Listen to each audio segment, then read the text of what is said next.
పెద్దీకి సంబంధించి ఒక టీజర్ అయితే వచ్చిందనమాట. సో ఆ యొక్క టీజర్ లో మనోడు బాల్కి వెళ్ళే బ్యాట్ ఆట కదా ఇది. సో ఇది ఒక కుస్తీ పోటీ, ఉంటే ప్రాణాలు పోతాయి, ఉంటావా అని అడగతాడు అనమాట. మనోడేమంటాడు, సో ఇక్కడ చిన్న హింట్ అనేది వచ్చేసింది. ఈ యొక్క కుస్తీ పోటీ అనేది మేబీ ఇంటర్వెల్ కన్నా ఉండొచ్చు, లేదా లాస్ట్ అన్నా ఉండొచ్చు అనమాట మూవీలో, ఒక ఊరిని గెలిపించడానికి. ఓకేనా? సో నాకు చిన్న మనం అంటే ఎవరైనా సరే ఛానల్కి కొత్తగా వచ్చినట్లయితే సో ఫస్ట్ సబ్స్క్రైబ్ చేసుకుని బెల్ ఐకాన్ ఆల్లో పెట్టుకుంటే కింద సబ్స్క్రైబ్ బటన్ ఉంటుంది. సో చూసుకున్నట్లయితే ఈ యొక్క పెద్దీకి సంబంధించి ఆ యొక్క టీజర్ చూడగానే ఒక హింట్ అనేది దొరికేసింది మనకు. ఆ యొక్క క్రికెట్ ఏదైతే ఉందో, సో ఆట అనేది, ఆ యొక్క ఆట అనేది ఫస్ట్ లోనే ఉంటుంది అనమాట. ఇంట్రొడ్యూసింగ్ కూడా రామ్ చరణ్ గారిది.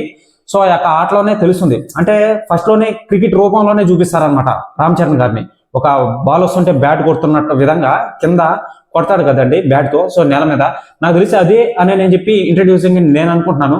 ఈ యొక్క కుస్తీ పోటీ ఏదైతే ఉందో, ఆ ఊర్లో ఏదో జరిగి ఒక కాంట్రవర్సీ అయ్యి, సో ఆ యొక్క ఊరిని గెలిపించడానికి, ఆ యొక్క ఊర్లో ఉన్న జనాల్ని గెలిపించడానికి మన రామ్ చరణ్ గారు ఏమన్నా పోరాడతాడేమో కుస్తీ పోటీలో అని చెప్పి తెలుస్తుంది అనమాట. ఆ యొక్క కుస్తీ పోటీ కూడా, సో దాంట్లో కూడా ఒక ఇంట్రడ్యూసింగ్ అనేది ఉంటుంది అనమాట.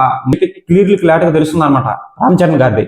సో చూసుకున్నట్లయితే మనోడు షర్ట్ ఇప్తాడు అనమాట. సో ఆ యొక్క బైసెప్స్ అన్ని చూశారు మీరు టీజర్ లో, ఎలా ఉంటుందో ఏంటి అనేది. అమెరికన్ బుల్డాగ్ నాకు తెలిసి. సో అది నెక్స్ట్ లెవెల్లో ఉంది. అది నెక్స్ట్ లెవెల్ అంతే, ఇంక చెప్పాల్సినంత అవసరం లేదు. ఆ యొక్క బైసెప్స్ అనేటివి ఎలా ఉన్నాయంటే అసలు మామూలుగా లేదు, చంపేసింది. ఇక చూసుకున్నట్లయితే ఆ యొక్క కుస్తీ పోటీ అనేది ఎవరితో పడతాడు, ఏంటి, ఎవరిని పిలిపిస్తారు, సో ఆ మాట్లాడేది బ్యాక్గ్రౌండ్ లో ఎవరు అని చెప్పి చూపిస్తారనమాట. మనోడు ఒక డైలాగ్ అనేది వదులుతాడు అనమాట. సో ఆల్రెడీ టీజర్ లో చూసింది ఏదో డైలాగ్ అనుకుంటా, కరెక్ట్ క్లారిటీగా తెలీదు. సో ఆటే నా ప్రాణం అని చెప్పి వదులుతాడు అనమాట ఒక డైలాగ్ అనేది.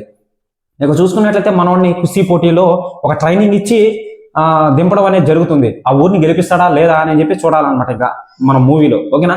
సో చూసుకున్నట్లయితే దీనికి మళ్ళీ వచ్చి ఒక మూవీకి పోటీ అయితే పడుతుంది, అది దంగల్ మూవీ. అది నెక్స్ట్ లెవెల్ అనమాట. అమెరికాను ఒక ఏ లెవెల్లో ఉంటాడో ఆల్రెడీ మీకు తెలిసిందే. సో ఆ యొక్క బైసెప్స్ అనేటివి ఒక బండలు ఉన్నట్టుంటాయి అతని బాడీ. నిజంగానే అసలు అది అక్కడ డైనోసర్ నాకు తెలిసి, అమెరికాను చూస్తున్నంతసేపు.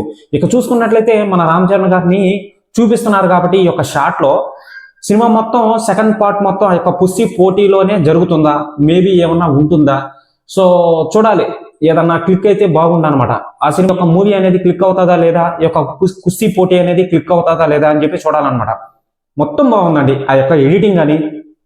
సో రామ్ చరణ్ గారి వీపు నుంచి మట్టి అనేది జారుతుంది అనమాట. ఆ యొక్క మోటార్లు కూడా రామ్ చరణ్ గారు పైకి ఇసిరేస్తుంటాడు అనమాట 2 చేతులతో. సో అది నెక్స్ట్ లెవెల్లో ఉందన్నమాట. బ్యాక్గ్రౌండ్ మ్యూజిక్ సరిగ్గా కొట్టాడు, స్లోగా వస్తుంది అనమాట. ఆ యొక్క బ్యాక్గ్రౌండ్ మ్యూజిక్ కూడా దానికి తగ్గట్టుగానే ఉందన్నమాట. ఓకేనా? సో ఆ యొక్క బ్యాక్గ్రౌండ్ మ్యూజిక్ ఏంటంటే రామ్ చరణ్ గారే ఆ యొక్క కుస్తీ పోటీ అనేది గుర్తు రావాలి అని చెప్పి నీట్ గా కొట్టడం అనేది జరిగింది అనమాట. ఇంకా మ్యూజిక్ పరంగా, సాంగ్స్ పరంగా మీకు తెలిసిందే ఏఆర్ రెహమాన్ గారు అని. సో ఇంకా దాంట్లో లీనమైపోయి ఆల్రెడీ జరిగిపోయింది, వైరల్ అయిపోయి ఆ యొక్క 2 సాంగ్స్ కూడా జరిగిపోయింది. ఆ యొక్క 2 టీజర్ ట్రైలర్ కూడా జరిగిపోయింది అనమాట. హై లెవెల్లో వెళ్ళిపోయాయి యొక్క ఫుటేజ్ అనేటివి. చూడాలి ఈ యొక్క ఫుటేజ్ కూడా నెక్స్ట్ లెవెల్లో ఉండబోతుందని చెప్పి తెలుస్తుంది. ఇక చూసుకున్నట్లయితే హిందీ సైడ్ నుంచి బాగా రివ్యూస్ అనేటివి, దీనికి సంబంధించి రివ్యూస్ అనేటివి భయంకరంగా వచ్చేసాయి అనమాట ఇప్పటికే. చూడాలి ఈ యొక్క టీజర్ అనేది ఎన్ని మిలియన్ వ్యూస్ ని రంపిస్తుందా. మనకు అక్కడే అండి హింట్. ఇప్పుడు ఆ యొక్క టీజర్ అనేది వైరల్ అయిందా లేదా అని చెప్పి మనకి ఎలా తెలుస్తుంది అంటే, ఆ యొక్క టీజర్ ని ఎంతమంది చూశారు, ఏంటి, ఎన్ని షార్ట్స్ ఉన్నాయి, ఎన్ని వ్యూస్ ఉన్నాయి, దాని మీద ఎన్ని వీడియోస్ చేశారు అని చెప్పి తెలుస్తుంది అనమాట. అదే వైరల్ అంటే చెప్పలేము. సోషల్ మీడియాలో అది మోత మోగిపోతుంది అనమాట. చూడాలి ఇవి నిజం, వచ్చే నిజాలు ఇవి వైరల్ అవ్వాలా లేదా అని చెప్పి ఇంక మన చేతుల్లోనే ఉంది. ఎన్ని వ్యూస్ అనేటివి వస్తాయని చెప్పి చూడాలన్నమాట. ఇంకో మెయిన్ విషయం ఏంటంటే, సో ఆ యొక్క పెద్ది అని అంటే దానికి సంబంధించిన మీనింగ్ కూడా మీకు తెలిసిందే, నేను చెప్పాల్సినంత అవసరం లేదు.